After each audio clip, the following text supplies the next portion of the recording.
This video is sponsored by Rockland Flooring. Visit our website for more information. We're almost out of the winter fog.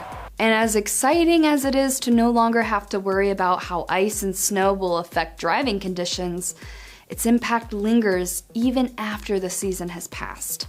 This is especially true for your truck's brakes.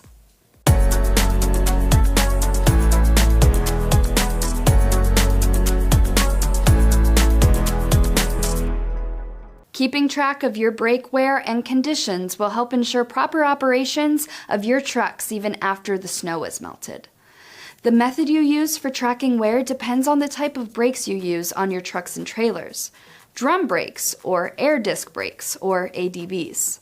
Regardless of which your fleet utilizes, the two critical components of a comprehensive preventative maintenance program includes maintaining good records and understanding operating conditions.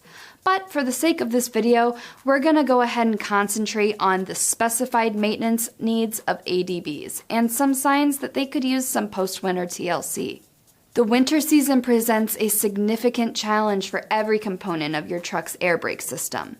With sub-zero temperatures and the engine's high heat, moisture can become trapped due to freeze-thaw cycles, humidity, and thermal cycling. The result is that metals undergo expansion and contraction, while plastics shift from a softer to a harder state. That said, inspections should include looking out for cracking plastics, like in the airline tubing that connects to the truck's air system. Air fittings can also be affected by chemicals and temperature cycling. While driving, additional signs of winter-related impairment to an air brake system may start to manifest. It's possible that leaks may be present even if they aren't noticeable. If the time required to change the tanks has increased by double or even triple, it's an indication that the air brake system is losing air.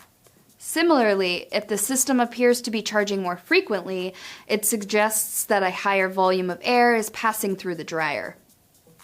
In case your drivers are experiencing a sluggish sensation in the brake response, like the brakes are not reacting as swiftly to the pressure on the brake pedal, it could imply that the valve seals within the system have lost their lubrication due to corrosion from the use of de-icing solutions during wintertime when the air system is frozen. It's also in your best interest to investigate air dryers mounted on the frame rail and steel air tanks, which have been known to corrode and develop small punctures from dirt, sand, and road chemicals, which can mix with water and form remnants that can clog and prevent proper operation of these kinds of components. Spring is a great time to check for leaks around brake valves where the O-rings might have been exposed to common winter chemicals like salt, or to completely replace valves that might be sticking internally due to a loss of proper lubrication. Brake wear can be significantly impacted by several variables other than outside conditions, including driving behavior, brake duty cycle, and operating conditions.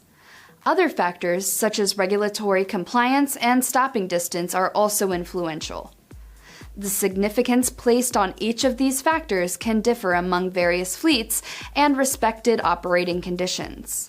To additionally improve braking operations, avoid rust like the Black Plague. This can be achieved by utilizing brake pads with galvanized backing plates that aren't likely to rust or corrode. For more trucking and equipment content, be sure to head over to the Fleet Equipment site at fleetequipmentmag.com. See you next week.